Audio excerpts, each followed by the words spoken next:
पूर्व जन्म के कर्मों से ही हमें इस जन्म में माता पिता, भाई बहन, पति पत्नी, प्रेमिका, मित्र, शत्रु, सगे संबंधी इत्यादि संसार के जितने भी रिश्ते नाते हैं वे सब मिलते हैं, क्योंकि इन सब को हमें या तो कुछ देना होता है या इनसे कुछ लेना होता है। वैसे ही संतान के रूप में हमारा कोई पूर्व जन्म का संबंधी ही आकर जन्म लेता है, जिसे कि शास्त्रों में 4 प्रकार का बताया गया है। पहला है ऋणानुबंध।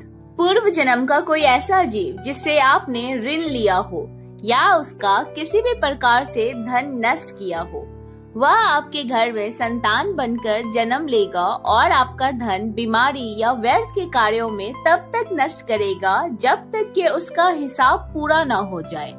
दूसरा है शत्रु पुत्र।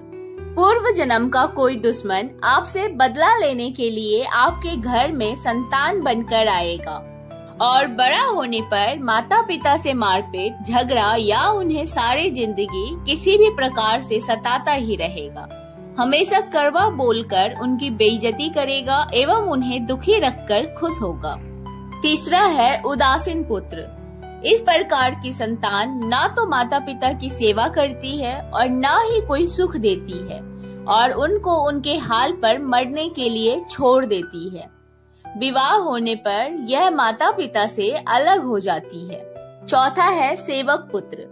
पूर्व जन्म में यदि आपने किसी की खूब सेवा की है तो वह अपनी की हुई सेवा का ऋण उतारने के लिए आपकी सेवा करने के लिए पुत्र बनकर आता है।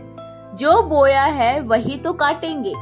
आपने माँ बाप की सेवा की है तो ही आपकी औलाद बुढ़ापे में आपकी सेवा करेगी, वरना कोई पानी पिलाने वाला भी पास में न होगा। आप ये ना समझे कि ये सब बातें केवल मनुष्य पर ही लागू होती है। इन 4 प्रकारों में कोई सा भी जीव आ सकता है। जैसे आपने किसी गाय की निस्वार्थ भाव से सेवा की है तो वो भी पुत्र या पुत्री बनकर आ सकती है। यदि आपने गाय को स्वार्थवश पालकर उसके दूध देना बंद करने के पश्चात उसे घर से निकाल दिया हो तो वो ऋणानुबंध पुत्र या पुत्री बनकर जन्म लेगी। यदि आपने किसी निरपराध जीव को सताया है तो वह आपके जीवन में शत्रु बनकर आएगा।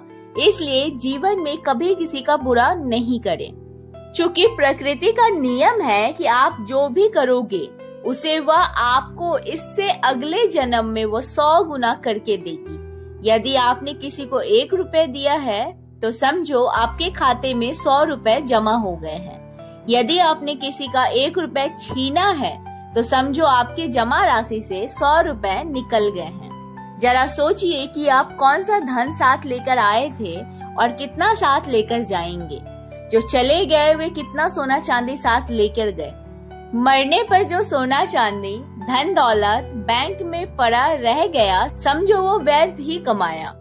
औलाद अगर अच्छी और लायक है तो उसके लिए कुछ भी छोड़कर जाने की जरूरत नहीं है। औलाद खुद ही कमाकर खा लेगा। और अगर बिगड़ी और नालायक औलाद है तो उसके लिए जितनी मर्जी धन छोड़कर जाइए, वह चंद दिनों में सब बर्बाद करके ही चैन लेगा। तो दोस्तों आज के लिए बस इतना ही। जानकारी आपको कैसी लगी मुझे कमेंट बॉक्स में लिख के बताइएगा। जाते जाते छोटी सी रिक्वेस्ट है कि हमारे चैनल को सब्सक्राइब कर लीजिए, वीडियो को ज्यादा से ज्यादा शेयर करिए। बहुत जल्दी मिलेंगे अगले एक नई वीडियो में, तब तक के लिए धन्यवाद।